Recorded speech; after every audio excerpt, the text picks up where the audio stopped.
chez moi, bienvenue à vous et j'espère que vous passez un excellent dimanche. Donc moi je continue au niveau en fait de la suite en fait des chakras parce que j'avais pas terminé mais ça me prend quand même un peu de temps. Donc là on va parler en fait du chakra du plexus solaire, le Manipura, donc qui est le troisième chakra des 7, donc le chakra du pouvoir. Donc Manipu qui signifie en fait la cité des joyaux. Donc il est situé à la base de la colonne vertébrale, au même niveau que le ventre et le nombril.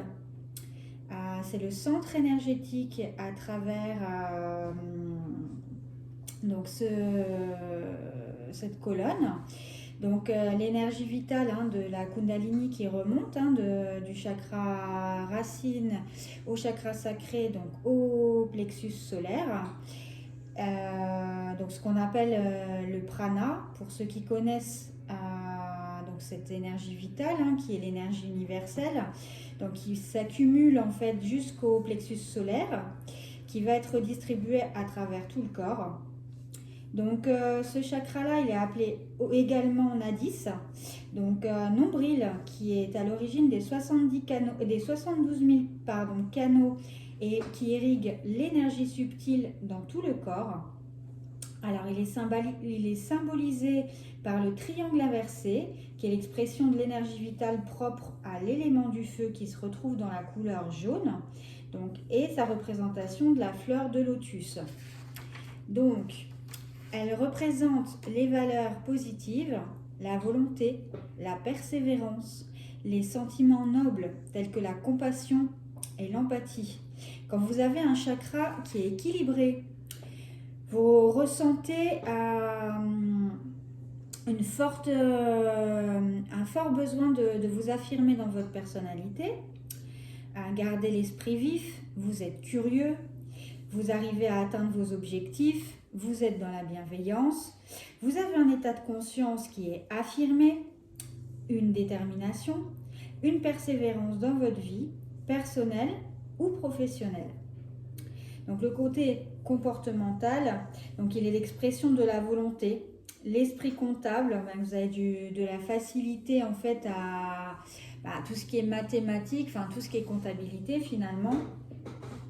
À votre pouvoir personnel, vous arrivez facilement à transformer vos idées. Donc, je le redis, donc il permet de fournir l'énergie pour avancer et réaliser vos désirs en fait et vos objectifs. Quand il est déséquilibré, donc vous avez un gros contrôle en fait sur les choses, sur les gens, une autorité excessive dans votre environnement et naturellement dans votre entourage. Ou alors, à l'inverse, une carence, une sensation de désespoir, d'irresponsabilité. Donc vous avez l'impression de vivre dans un monde un peu préfabriqué. Malheureusement, vous êtes plutôt manipulateur, ce qui n'est pas forcément votre faute, plus qu'il est déséquilibré et que vous ne le savez pas. Donc vous avez tendance à manquer un peu d'ambition, d'objectifs. Tout est flou en fait, vous manquez voilà, vous savez pas quel sens donner à votre vie. Vous faites souvent des tonnes de projets, mais finalement vous les réalisez jamais, vous n'allez jamais au bout des choses. Alors niveau lithothérapie, il y a l'ambre qui répare, le bronzite, l'œil de chat, la fluorite, l'arc-en-ciel jaune, la citrine jaune, l'apatite jaune, le quartz doré et le jade jaune. De toute façon, à partir du moment, le chakra il est jaune, donc vous pensez jaune.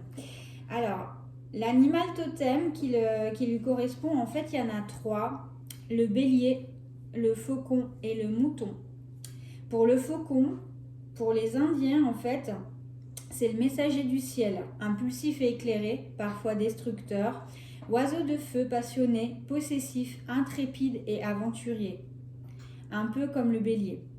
Le mouton, c'est un animal qui représente assez l'innocence en fait, mais qui reste quand même un animal qui est puissant, qui peut exprimer un désir de femme, homme, enfant.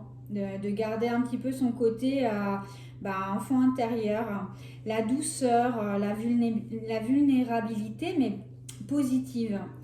Et vous aimez faire le bien autour de vous, ça c'est le mouton. Et pour le bélier, celui qui ouvre les portes fermées, hein, le fonceur, la persévérance, la constance à l'effort, l'aboutissement de projet, l'animal de pouvoir qui aime se confronter et qui est combatif, hein, c'est un leadership. Donc au niveau de l'alimentation, pensez toujours à, si vous voulez soigner, pensez encore une fois à la couleur jaune.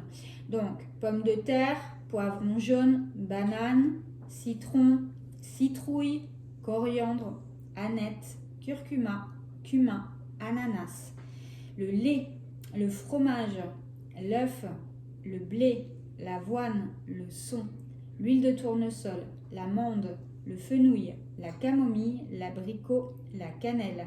En huile essentielle, hein, si vous voulez le réguler, vous avez la lavande, la camomille, l'anis, le citron et la myrrhe. Donc on va reprendre un petit peu son curriculum.